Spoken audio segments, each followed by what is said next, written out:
Bismillahirrahmanirrahim. Assalamualaikum warahmatullahi wabarakatuh. Alhamdulillahirrahmanirrahim. Assalatu wassalamu ala Muhammad. Bagaimana kabar sahabat sekalian? Beberapa waktu ini saya diminta untuk melakukan sosialisasi program kreativitas mahasiswa sebagai pembina UKM di Universitas Muhammadiyah Bengkulu. Banyak masalah atau tantangan yang dihadapi oleh beberapa mahasiswa atau banyak mahasiswa tentang bagaimana cara atau kiat menulis program kreativitas mahasiswa. Tentu ini menjadi kendala tersendiri, apalagi waktunya tidak terlalu lama lagi dalam jangka dekat. Baiklah, kita akan sedikit membahas tentang sosialisasi PKM. Ada apa saja di program-program PKM, ada bidang apa saja, dan bagaimana teknik menulis proposal. Simak selengkapnya.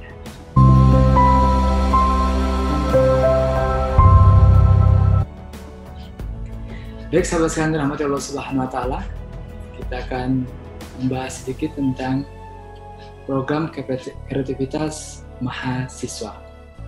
Teman-teman sekalian dirahmati Allah Subhanahu wa taala, sebagai pendahuluan saya ingin memberikan pemaparan kepada seluruh mahasiswa di Universitas Muhammadiyah Bengkulu dan Indonesia khusus secara umumnya, bahwa kita harus ingat terlebih dahulu apa tujuan pendidikan. Teman-teman sekalian, tujuan pendidikan nasional berdasarkan pasal 3 Undang-Undang Nomor 20 Sisdiknas tahun 2003 bahwa tujuan pendidikan adalah berkembangnya potensi peserta didik agar menjadi manusia yang beriman dan bertakwa kepada Tuhan Yang Maha Esa, berakhlak mulia, sehat, berilmu, cakap, kreatif, mandiri, menjadi warga negara demokratis serta bertanggung jawab. Ada aspek spiritual, ya, beriman dan bertakwa, ada aspek sosial, ada pengetahuan dan keterampilan. Jadi kreativitas ini adalah aspek keterampilan. Menurut saya ini adalah sebuah rumusan yang sangat ideal yang mencerminkan negara yang memiliki agama. Kenapa kata-kata iman dan takwa kepada Allah Subhanahu wa taala? Ini luar biasa, basyirah atau pandangan para penimpa kita mengatakan bahwa kalau orang sudah beriman dan bertakwa, maka Allah akan membuka keberkahan dari langit dan bumi. Allah mengatakan, dan sekiranya penduduk negeri beriman dan bertakwa, pasti kami akan melimpahkan kepada mereka berkah dari langit dan dari bumi. Masya Allah, luar biasa sekali. Jadi apapun zamannya, apapun kondisinya, kalau suatu penduduk negeri beriman dan bertakwa, rumusnya tadi beriman dan bertakwa, maka Allah membuka pintu keberkahan. Dan sekarang rahmatullah subhanahu wa ta'ala, karena itu keimanan dan ketakwaan ini membuka peluang bagi sebuah negeri, Allah buka keberkahan-keberkahan. Tidak hanya di sana, ini luar biasa sekali keimanan ketakwaan ini. Wa may yattaqilla yaj'al lahu makhraja. Barang siapa yang bertakwa kepada Allah, Allah akan adakan baginya jalan keluar. Setiap orang pasti memiliki kesulitan dalam hidup. Ya, Allah tidak jamin orang bertakwa itu orang yang hidupnya lempeng atau nyaman sekali. Tapi Allah akan jamin bahwa orang-orang yang bertakwa kepada Allah Subhanahu wa taala, Allah akan berikan jalan keluar yang luar biasa. Oleh karena itu teman sekalian rahmatullah subhanahu wa ta'ala, tidak cukup hanya sampai di sana, bukan hanya jalan keluar yang Allah beri. Wa yarzuqhu min haitsu la yahtasib, akan diberikan rezeki dari arah yang tidak disangka-sangkanya, tidak pernah dia pikirkan sebelumnya. Wa may tawakkal 'ala Allah fa huwa hasbuh, barang siapa bertawakal kepada Allah, Allah akan cukupkan keperluannya. Keimanan, ketakwaan, dan ketawakalan. Dia orang-orang yang bertawakal, orang yang sudah berikhtiar maksimal, boleh menyerahkan hasilnya kepada Allah Subhanahu wa taala. Ini ada kaitannya dengan PKM yang akan kita jalani bersama, bahwa perwujudan dari keimanan ketakwaan itu adalah kita memberikan kemanfaatan, memelihara bumi ini, memberikan solusi-solusi agar bumi ini terawat dan bisa memberikan manfaat untuk seluas-luasnya umat manusia. Begitu juga dengan pendidikan tinggi. Pendidikan tinggi menurut Undang-Undang Nomor 12 tahun 2012 adalah berkembangnya potensi mahasiswa agar menjadi mahasiswa yang beriman dan bertakwa, lagi beriman dan bertakwa, berakhlak mulia, sehat, berilmu, cakap, kreatif, mandiri, terampil, kompeten, dan berbudaya untuk kepentingan bangsa. Bahwa kreatif dan mandiri itu turunan-turunan dari keimanan ketakwaan, berakhlak, sehat, dan berilmu. Dan teman-teman sekalian rahmatullah subhanahu wa ta'ala, ketika kita melenceng dari tujuan pendidikan tinggi ini, maka kita tidak mewujudkan keberkahan dari langit dan dari bumi. Teman-teman rahmatullah subhanahu wa ta'ala, oleh karena itu ini menjadi poin penting sekali bagi kita semua. Pertanyaannya, apakah pendidikan yang saya jalani ini dari SD, SMP, SMA, dan perguruan tinggi mengantarkan saya semakin beriman kepada Allah, semakin bertakwa kepada Allah Subhanahu wa Ta'ala, semakin berakhlak saya bagus. Jika itu semua tidak, maka bisa jadi kita sudah melenceng dari tujuan pendidikan yang telah dirumuskan oleh founding-founder kita. Karena itu kalau berbicara tentang tujuan pendidikan, hendaknya kita harus melihat atau menjangkau bahwa tujuan penciptaan manusia itu apa, tujuan pendidikan negara, tujuan pembelajaran anak. Oleh karena itu, ya keimanan dan ketakwaan ini menjadi basis fondasi sebelum kita menjadi orang yang cakap, berilmu, kreatif, kompeten, dan berakhlak mulia. Jadi founding father kita sudah merumuskan dengan sangat luar biasa bahwa pendidikan tinggi dan pendidikan secara umumnya harus menghasilkan orang-orang yang beriman dan bertakwa. Tidak boleh anti Tuhan, tidak kenal sama Allah Rabb atau Tuhan semesta alam. Luaran pendidikan tinggi yang diharapkan dalam PKM ini, teman-teman sekalian, bahwa kita semua mahasiswa memiliki kecakapan academic knowledge. Apa itu academic knowledge? Kemampuan akademik yang mapan. Ya. Kenapa kita harus memiliki kemampuan akademik yang mapan ini? Artinya academic knowledge ini kita bisa menghubungkan hal-hal, konsep-konsep yang kita pelajari nanti. Beda dengan orang-orang yang tidak memiliki kecakapan akademik. Dan sekarang dalam Allah Subhanahu wa Ta'ala, ya, kemampuan menghubungkan inilah yang dimaksud dengan keterampilan berpikir. Ada poin kedua tadi sudah dibahas bahwa orang pendidikan tinggi itu memiliki skill of thinking, keterampilan berpikir. Kalau saya tanya, kalau kita lihat dan amati, banyak tidak saudara, om, tante, famili, keluarga kita yang bekerja di luar jurusannya? Ya, coba Anda ingat-ingat kembali, ya, lihat bahwa ada banyak sekali lulusan yang hari ini bekerja di luar jurusannya. Kenapa bisa? Why? Kenapa? Karena orang kalau ada skill of thinking-nya berhasil, bagus, dia bisa mempelajari apapun, mempelajari bidang apapun. Oleh karena itu kalau ditanya apa itu berpikir, ini penjelasan yang sangat sederhana. Ya, berpikir itu konsep sederhana dan menghubungkan satu titik ke titik yang lainnya. Ya, satu titik ke titik yang lainnya. Kalau titik kayak 10 dots titik ini, dia belum terhubung, dia belum bisa dikatakan berpikir. Seseorang bisa dikatakan berpikir jika dia bisa menghubungkan satu titik ke titik yang lainnya. Ini 45 possible links yang bisa dihubungkan, yang sangat luar biasa. Ternyata satu titik ke titik yang lain itu bisa terhubung. Dan kemampuan menghubungkan satu unsur ke unsur yang lain ini disebut dengan kemampuan berpikir. Apalagi sebagai seorang muslim tadi, bahwa kita meyakini bahwa kehidupan kita tidak hanya di dunia, tapi terhubung sampai ke akhirat. Inilah orang-orang yang ulul albab, mampu berpikir. Setiap penciptaan, setiap peristiwa, setiap kejadian pasti mengandung hikmah dari Allah Subhanahu wa Ta'ala. Teman sekalian rahmat Allah Subhanahu wa Ta'ala. Oleh karena itu, yang ketiga, luaran pendidikan tinggi diharapkan mahasiswa memiliki manajemen skill. Skill atau terampil dalam manajemen diri, manajemen waktu, manajemen project, dan sebagainya. Pendidikan tinggi, ini ada resources, learning, belajar adalah orang yang bisa mengakses sumber-sumber belajar.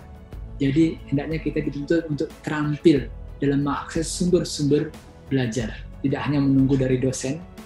Saya dulu waktu kuliah juga sama halnya dengan teman-teman, ya kadang-kadang menunggu dosen, tapi saya mengambil keputusan ya, sejak awal kuliah saya bilang saya harus mandiri dalam belajar.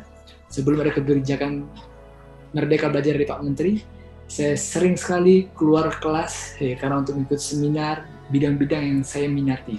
Public speaking, seminar motivasi, pengembangan diri, bisnis, organisasi, dan sebagainya. Karena saya mengakses sumber-sumber yang menjadi minat saya. Teman sekalian rahmati Allah Subhanahu wa Ta'ala. Oleh karena itu, orang-orang yang memiliki knowledge sama informasi itu hal yang berbeda. Knowledge dia bisa menghubungkan hal-hal yang tidak terhubungkan oleh orang-orang di luar sana. Teman sekalian, ya, yang keempat adalah communication skill. Seorang mahasiswa terampil untuk berkomunikasi. Jika dia memiliki ide, dia harus mampu mengkomunikasinya kepada orang lain.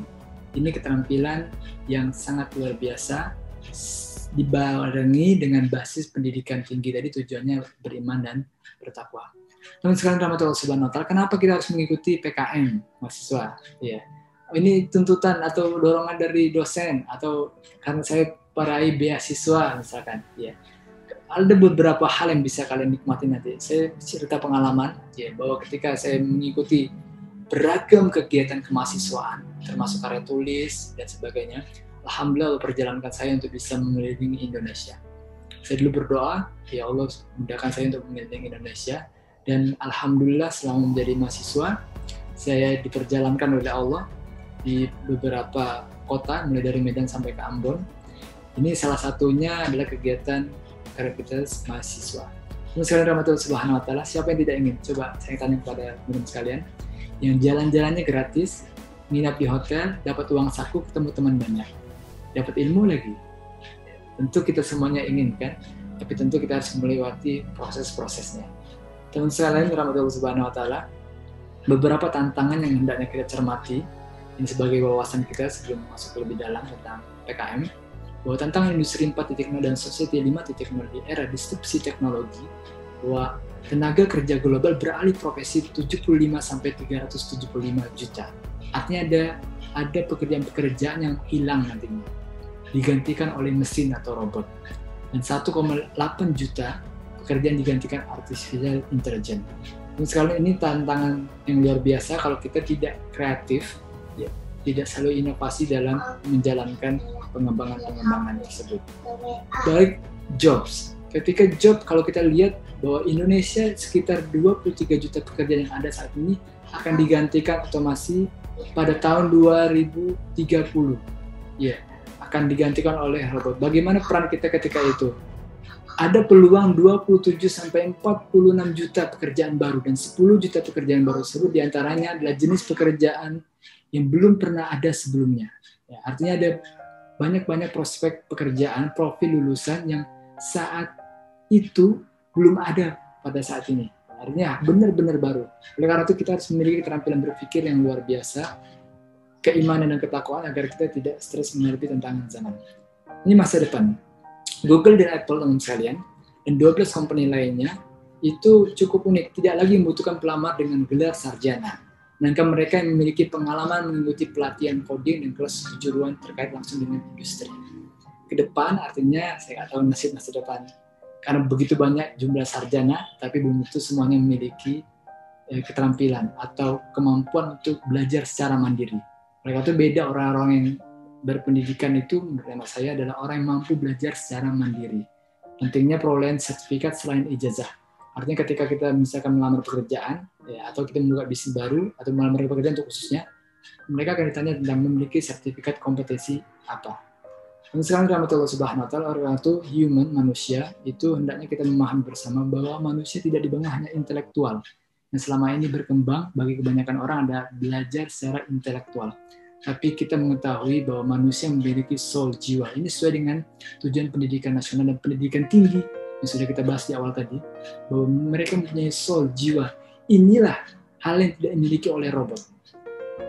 Ya, kalau kita ingin bersaing sepintar-pintaran, robot bisa jadi lebih pintar dibandingkan kita, karena dia bisa menghitung dengan hitungan yang kompleks, ya, menganalisis. Tapi robot tidak memiliki jiwa, soul, meaning, ketenangan, purpose, love, cinta, dan sebagainya. Oleh karena itu, hendaknya manusia dibangun secara utuh, hatinya, jiwanya, pikirannya, tubuhnya, itu harus dibangun secara utuh. Dan PKM, program kreativitas mahasiswa, untuk membangun semuanya tersebut. Cuma sekarang rahmatullah subhanahu wa ta'ala, kali ini kita akan bahas tentang PKM. Apa tujuan PKM? Ya, namanya itu program kreativitas mahasiswa. Hal yang harus menjadi catatan penting, teman-teman sekalian, bahwa PKM ini kita hendaknya harus tahu dan taat aturan. Yang pertama, ini saya wanti-wanti, saya pesankan sekali ke beberapa teman-teman mahasiswa yang suka buat asal-asalan, yang tidak taat aturan. Sebenarnya ini terkait lagi dengan pendidikan. Beda orang pendidikan tidak berpendidikan adalah orang berpendidikan, adalah orang yang tahu dan taat aturan, baik aturan yang berlaku di masyarakat maupun aturan-aturan agama. Dan orang-orang yang scholars, orang-orang yang terdidik adalah orang-orang yang mengerti aturan dan taat pada aturan. Ini pastikan baca poin-poin penting di setiap panduan di PKM, ya. Tata caranya, poin-poinnya, titik komanya, urutannya, pahami aturannya. Kalau tidak, kita bisa tidak lolos. Yang kedua, kreatif dan inovatif. Ya. Makanya tadi saya bahas tentang keterampilan berpikir, karena kalau kita langsung lompat jam, berarti kita harus hendaknya urutan, menghubungkan satu titik ke titik lain sehingga bisa menghasilkan sebuah karya yang kreativitas artinya bukan hanya sesuatu hal yang baru. Kita bisa mengembangkan, mendevelop sesuatu temuan-temuan yang sudah ada, atau melihat potensi-potensi keunikan yang bisa mendatangkan manfaat untuk orang banyak dan inovatif, bisa berdaya guna untuk orang banyak. Yang ketiga, objektif, kooperatif, keberagaman intelektual. Artinya itu bisa menghargai perbedaan. Kita akan bahas lebih jauh PKM 5 bidang. Apa saja PKM 5 bidang? Yang pertama ada PKMR namanya, PKM riset. Kalau dulu PKMP namanya, PKM penelitian. Sekarang PKMR. Inti kegiatan PKM riset ini adalah pengamatan mendalam berbasis iptek untuk mengungkap informasi baru. Kriteria keilmuannya sesuai bidang ilmu, bagusnya sesuai bidang ilmu. Karena misalnya orang kesehatan dengan orang kesehatan, orang pertanian dengan orang pertanian, karena ini tentang riset. Yeah. Pendidikan serta S1, anggota mahasiswa 3-5, dan pendanaan 5-10 juta. Luarannya nanti yang diminta adalah laporan akhir, artikel ilmiah, laporan kemajuan, dan sebagainya.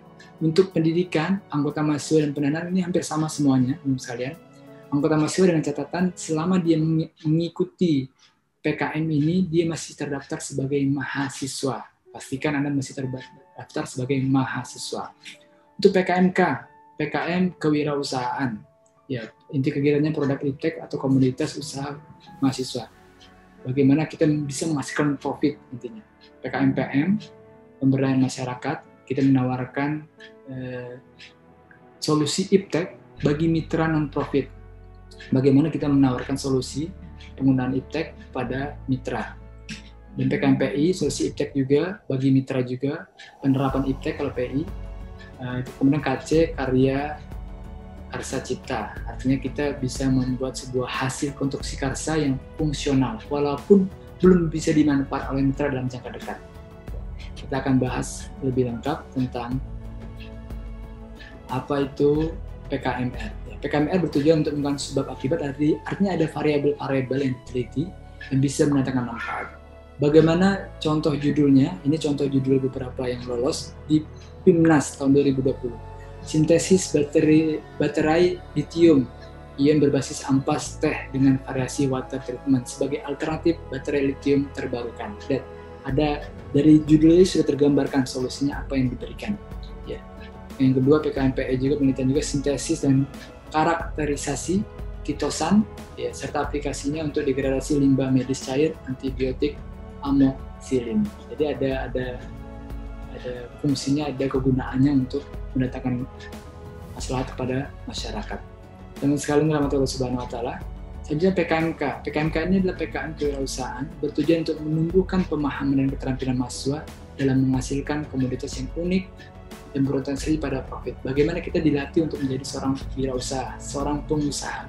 Karena output atau outcome pendidikan itu kalau tidak mendapatkan pekerjaan, kemudian melanjutkan studi atau dia menjadi pengusaha, wira swasta. Oleh karena itu dibiasakan sejak mahasiswa diberikan stimulus atau aktivitas untuk belajar menjadi pengusaha. Ya, pelaku utamanya adalah mahasiswa, sementara pihak lainnya adalah faktor pendukung. Beberapa judul ini menarik dari Universitas Hasanuddin, PKMK-nya, judulnya Pamode, minyak rambut ya. Inovasi Pamode milenial dari mata ikan. Ini kan unik sekali nih. Universitas Diponegoro ini jadi Acan Muhammad Hasan juga, dia judulnya adalah Layanan Online Kesehatan Mental Generasi Milenial Indonesia. Apalagi di tengah pandemik, ini sangat unik sekali judulnya ini, bahwa kita mengetahui ada protokol kesehatan harus dijaga, bagaimana ketika seorang stres atau kesehatan mental yang terganggu, dia tetap bisa layanan kesehatan mental. Ini jadi solutif sekali di era sekarang, kontekstual dan sangat luar biasa. Itu apa aja jenis PKMK ini? Ada produk jasa, kita bisa menjadi seorang EO, event organizer, atau konsultasi, pengolahan data antar barang dan sebagainya. Atau kita mencipta create barang baru, atau kita modif produk, novel komik, animasi. Jadi bisa jasa atau barang PKMK-nya. Yang mana lebih mudah? Saya nggak tahu. Apakah kalian lebih tertarik mudah dengan barang atau skill atau jasa?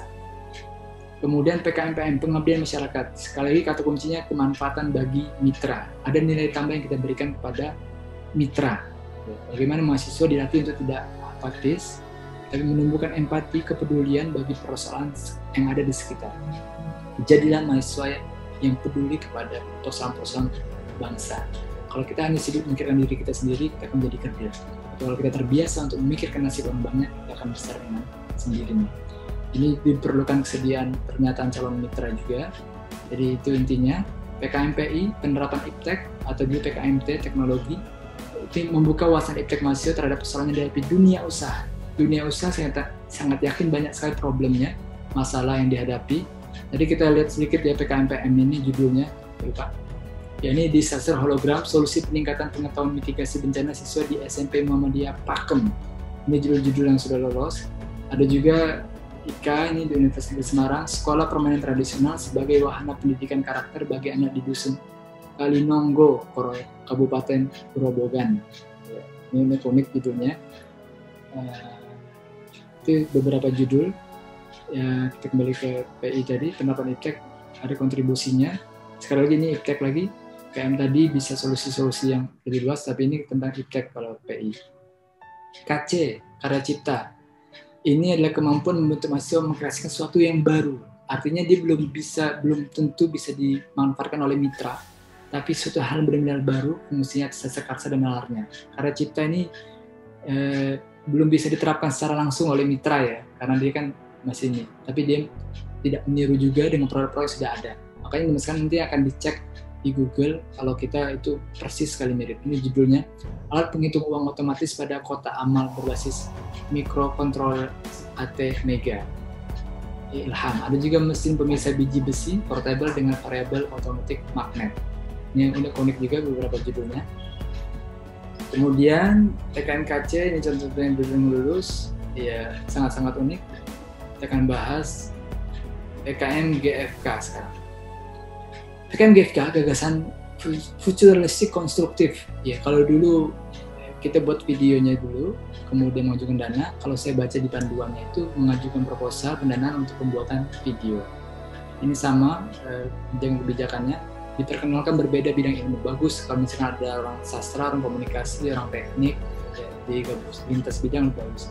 Apa saja inti kegiatannya? Inti kegiatannya adalah isu-isu yang dibahas tentang SDGs. Kita akan bahas sedikit tentang beberapa judul. Wisata alam berkelanjutan di Kembang Soka. Ya, tentang kemudian kedua ada inovasi teknologi penanggulangan bencana berbasis energi surya dan filtrasi air portable. Smart Self Recovery Water. Jadi solusi untuk milenial untuk negeri di atas awan. Jadi semuanya ini tentang GFK yang sangat unik. Apa aja isu-isu yang dibahas dalam GFK? Isu-isunya SDGs dan isu nasional.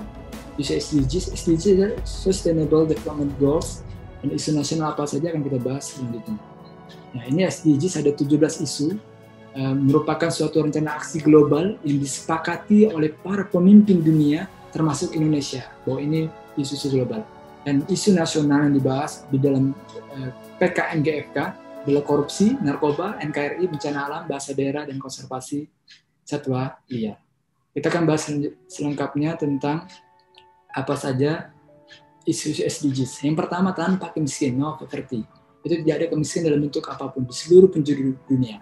Dan video-video yang kita buat adalah video-video yang berisikan tentang isu-isu tentang menghilangkan kemiskinan. Yang kedua, tanpa kelaparan, zero hungry. Kemudian ketiga, kesehatan yang baik dan berkelanjutan. Yang keempat, pendidikan berkualitas. Ini PKM yang lolos mahasiswa Universitas Muhammadiyah Bengkulu, Danai. Yang kelima, kesetaraan gender. Yang keenam, air bersih dan sanitasi. Tentang air, ke depan mungkin isu-isu ini bisa menjadi vital juga. Yang ketujuh, energi bersih dan terjangkau. 8, pertumbuhan ekonomi dan pekerjaan yang layak. Bisa jadi orang pendidikan semakin tinggi tapi banyak pengangguran terdidik. Bagaimana solusinya? Ini menjadi menarik. Lapangan kerja yang produktif serta pekerjaan yang layak untuk semua orang. Yang ke-9, industri, inovasi, dan infrastruktur. Membangun infrastruktur yang berkualitas bagaimana. Yang ke-10, mengurangi kesenjangan. Ya, sekali mengurangi ketidaksetaraan baik ke dalam sebuah negara maupun negara antar negara dunia. Kesenjangan itu selama ada dua, timpang pengetahuan dan timpang keberanian. Ya. Orang memiliki timpang pengetahuan pasti timpang pendapatannya. Kedua, timpang keberanian. Orang tidak berani mengamalkan apa yang diketahui. Kalau sudah tidak berani dan sudah tidak tahu pengetahuan, bodoh, sudah pasti ketimpangan terjadi. Dan itu untuk mengatasi ketimpangan ini, pastikan kita memiliki pengetahuan ilmu yang cukup, ilmu agama, ilmu dunia.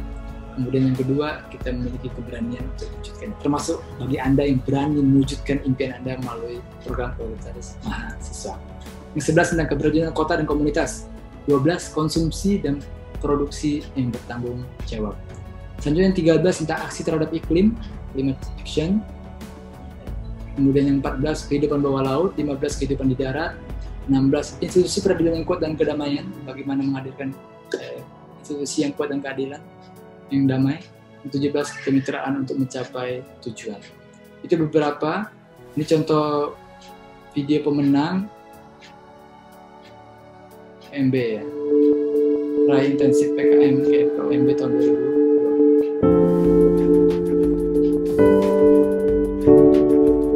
SOMB.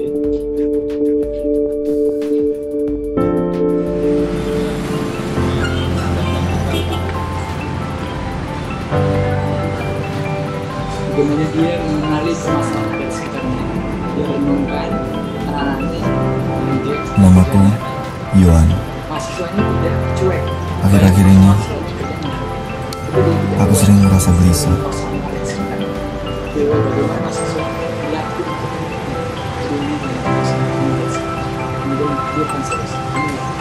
Sebagai mahasiswa, aku merasa belum berbuat apa-apa. Pulang ke rumah mengajarkan bahasa daerah dari UB. Kemudian PKMKT, karya tulis, ada GT, gagasan tertulis. Teman sekalian, gagasan tertulis. Karya tulis memuat ide berupa konsep perubahan di masa depan. Artinya ide ini bisa jadi terlaksana 10 atau 20 tahun ke depan, belum jangka pendek. Tidak terikat bidang ilmu apapun bisa, AI, itu artikel ilmiah, dan dia tidak masuk ke dalam timnas. Kalau ada tanda bintang di sebelah kirinya berarti masuk ke dalam timnas. Luarannya kalau artikel ilmiah ini proceeding berarti dia. Ini AI bertujuan untuk memberikan pengalaman menghasilkan karya ilmiah, karya tulis ilmiah, menulis, hobi menulis, riset dan sebagainya. Ini studi kasus, bisa praktik lapangan, KKM, PKM, magang sebagainya.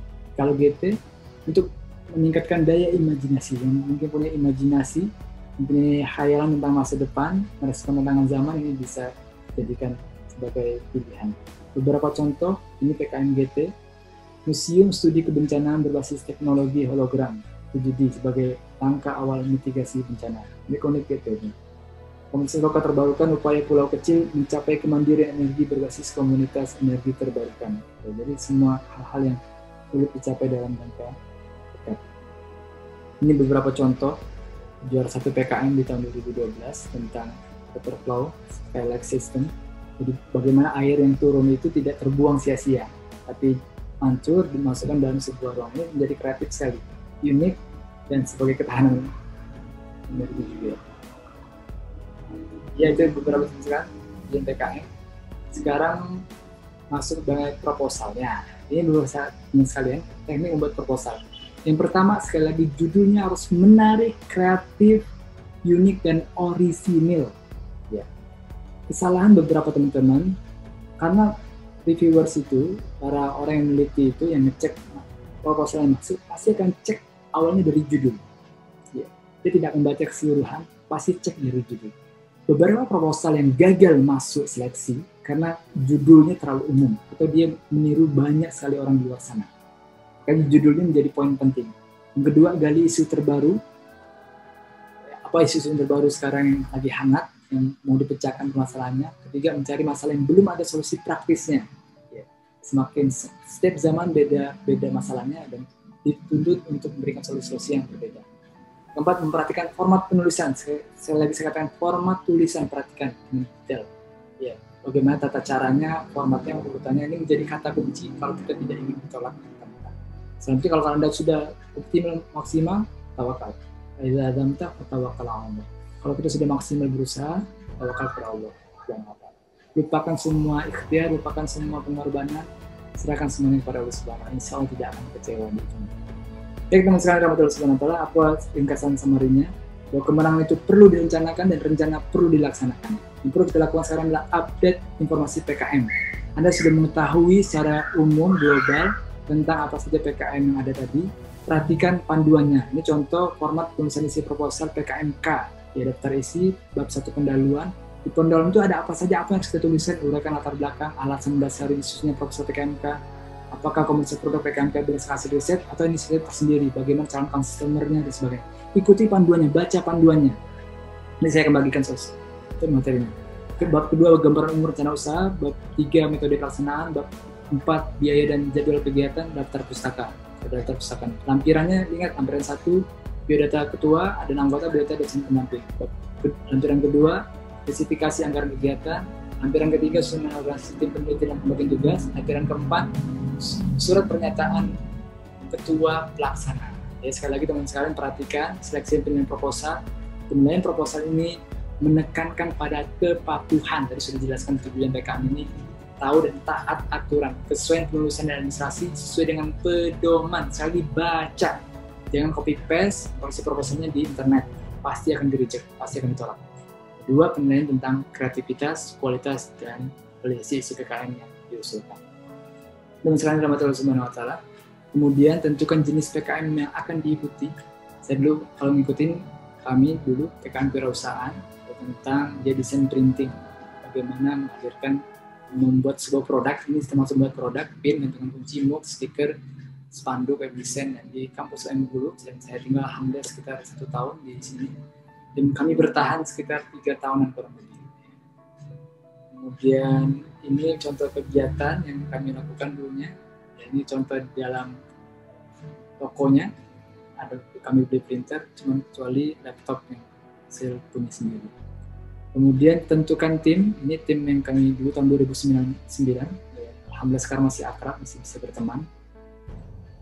Ya, selanjutnya tentukan tema. Ya, ini tema yang kami lakukan dulu, program mahasiswa, ini logonya. Dan diskusi dengan dosen. Selamat beraktivitas, selamat berani mewujudkan impian Anda. Mudah-mudahan ini bisa bermanfaat, mendapatkan pengalaman yang luar biasa. Ya, tugas kita bukan untuk berhasil, tapi untuk mencoba dengan sungguh-sungguh, memutuskan dengan sungguh-sungguh, all out, ya, maksimal, baru serahkan hasilnya kepada Allah Subhanahu wa Ta'ala. Semoga ini bisa berhasil dan bisa menjadi pencerahan untuk kita semua. Oh iya, ini materi kalau Anda ingin download materi sosialisasi PKN UMB, pedoman-pedomannya ada di sini. Terima kasih.